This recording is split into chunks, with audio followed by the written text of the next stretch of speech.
Буква М – это, конечно, московское метро, метрополитен. Метро – это общественный транспорт, но для Москвы это больше, чем общественный транспорт. Это московская достопримечательность. Метро очень красивое, метро очень интересное, поэтому сегодня мы с вами будем кататься, поедем смотреть красивые станции московского метро. Пойдемте, подойдем к схеме, и я вам расскажу, что такое московское метро сегодня.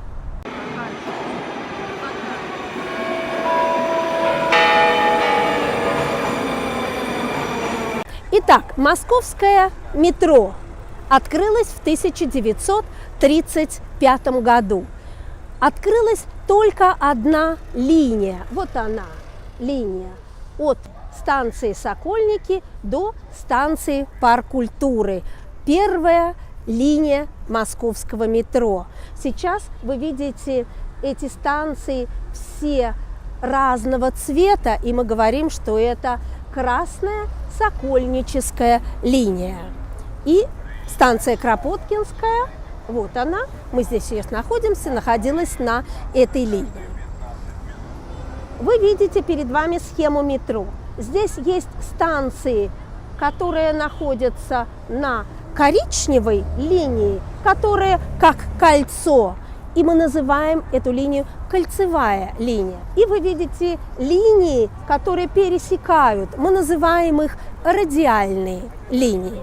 Была идея сделать это кольцо метро по главной улице Москвы, которая называется тоже кольцо, Садовое кольцо. Все, что внутри, это самый старый центр города. Каждая линия имеет свой цвет и имеет свое название. Можно здесь прочитать, да, я уже сказала, Сокольническая линия от станции Сокольники, и вся линия красная называется Сокольническая. Зеленая линия Замоскворецкая.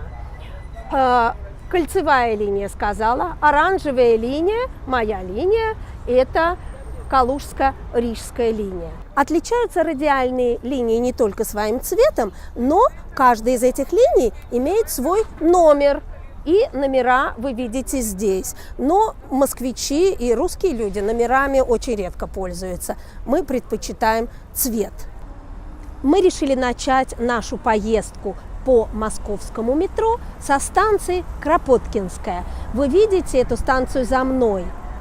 Это одна из первых станций московского метро, которая была открыта в 1935 году. Эта станция сначала получила название Дворец Советов, потому что это был выход к Дворцу Советов. Мы будем рассказывать о том, что такое Дворец Советов в Москве, когда мы будем рассказывать о храме Христа Спасителя на букву Х. 1935 год, очень ранняя станция. Посмотрите, какая она скромная и элегантная. Эту станцию украшают декоративные элементы из серого мрамора. Именно эти панели из серого мрамора были взяты с храма Христа Спасителя. И потом ими была декорирована станция Дворец Советов. На этой станции очень много воздуха, она очень легкая. Проект получил гран-при на выставке в Париже в 1937 году. В 1939 году этот проект станции метро получил премию в Брюсселе, и в 1941 году он получил Сталинскую премию по архитектуре. Эта станция тоже входит в список культурных объектов Москвы. А вот теперь посмотрите, как выглядела станция Кропоткинская, когда ее только открыли. Она была вот такая, очень простая. Вот так выглядели кассы метро в 1935 году, когда открыли эти станции, первые станции. И так они выглядят сегодня. Вы можете купить билет в автомате, или вы можете купить билет у кассира. Цена билета не зависит от расстояния. Если вы покупаете билет на одну поездку, вы по этому билету можете ехать на любую станцию метро Москвы, даже самую далекую. А вот это час пик. Мы на станции Комсомольская. Это одна из самых красивых станций Москвы. Ее построили в 1952 году. Станция Комсомольская должна была встречать людей, которые приезжают в Москву. Эта станция должна была быть воротами города, потому что находится на площади, где 3 вокзала. Посмотрите, сколько здесь места, какое здесь пространство. Здесь 3 вокзала, поэтому здесь всегда много народу, но здесь очень много места, здесь хорошо дышать, и станция необыкновенно красивая. Архитекторы говорят, что этот стиль, в котором построена станция, апофеоз сталинского ампира. Здесь очень много декоративных элементов. Посмотрите, здесь мозаики, здесь гранит на полу, здесь мраморные колонны. Очень торжественная, праздничная станция. Станцию построили в честь победы советского народа над гитлеровской Германией. Поэтому здесь ведущие темы – это герои. Мозаики, которые на потолке, они рассказывают об истории России и о героических людях России. Вот, например, это герой России, князь Дмитрий Донской. Нашла там даже Суворова, знаменитого российского полководца. Эта станция – символ победы в войне. Станция Площади Революции – одна из самых старых в московском метро. Ее построили в 1938 году. Украшают эту станцию скульптуры, сделанные в стиле социалистического реализма. Это скульптуры солдат, крестьян, колхозников и, конечно, главное место занимают скульптуры рабочих. Эта станция одна из первых на линии московского метро, старых станций, как я сказала, поэтому туристы очень любят сюда приходить. И вы видите за мной все время, и зимой, и летом, в любое время года здесь очень-очень много туристов из разных стран. На этой станции 76 фигур из бронзы. И с некоторыми из этих фигур связаны московские приметы, которые вы сейчас увидите.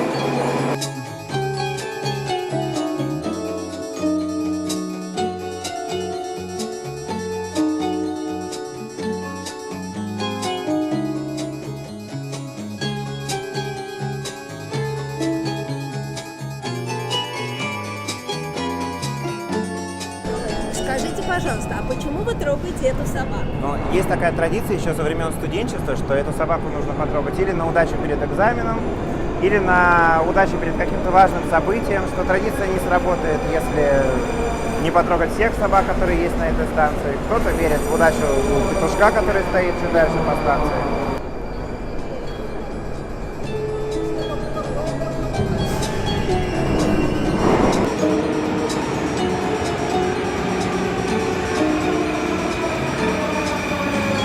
Большинство новых станций сегодня, конечно, строят на окраине Москвы, но продолжается строительство новых станций и в самом центре Москвы. Вот перед вами пример абсолютно современной станции, которую открыли 3 года назад. Станция называется Трубная, находится в самом центре Москвы, в историческом районе Бульварного кольца. Эту станцию сделали в стиле старой Москвы, в стиле Москвы конца XIX века. Вот обратите внимание на эти лампы, на мозаики, на витражи. Это очень интересное художественное решение, очень удачное. Москвичи очень любят эту станцию. И, наконец, мы приехали на мою любимую станцию, которая называется станция Маяковская. Станция Маяковская – это одна из первых станций метро, которая была открыта еще до войны. Проект станции Маяковская получил гран-при в 1938 году в Нью-Йорке. Но вы видите, здесь сложно вести запись, потому что поезда ездят очень часто. Вообще, надо сказать, что интервал поездов в московском метро очень-очень частый, особенно когда часы пик. Станция не случайно получила гран-при в Нью-Йорке, потому что, посмотрите, какая она легкая и изящная. Здесь не так много декоративных элементов, очень красивый пол, а остальное сделано из металла, но повторяющиеся арки очень красивые.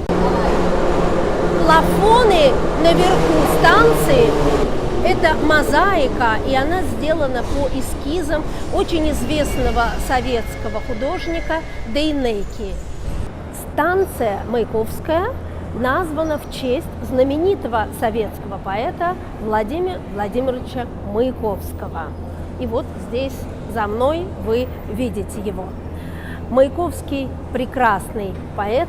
Всю свою жизнь, свои стихи, свой талант он посвятил революции, большевистской коммунистической партии, советскому народу и пролетариату. И здесь вы видите, после реставрации очень хорошо сделали как бы небо над станцией Маяковская с мозаиками по рисункам Дейнеки и с цитатами из стихов Маяковского. И именно Маяковскому принадлежат эти строчки, которые знает каждый москвич. «Я хотел бы жить и умереть в Париже, если бы не было такой земли, Москва». Вот мы с вами покатались по московскому метро, вы увидели станции новые, станции старые. Надеюсь, что московское метро произвело на вас хорошее впечатление. А если нет, приезжайте и проверьте, такое оно красивое и удобное, как вы видели у нас, или нет. Счастливо, а я пошла наверх.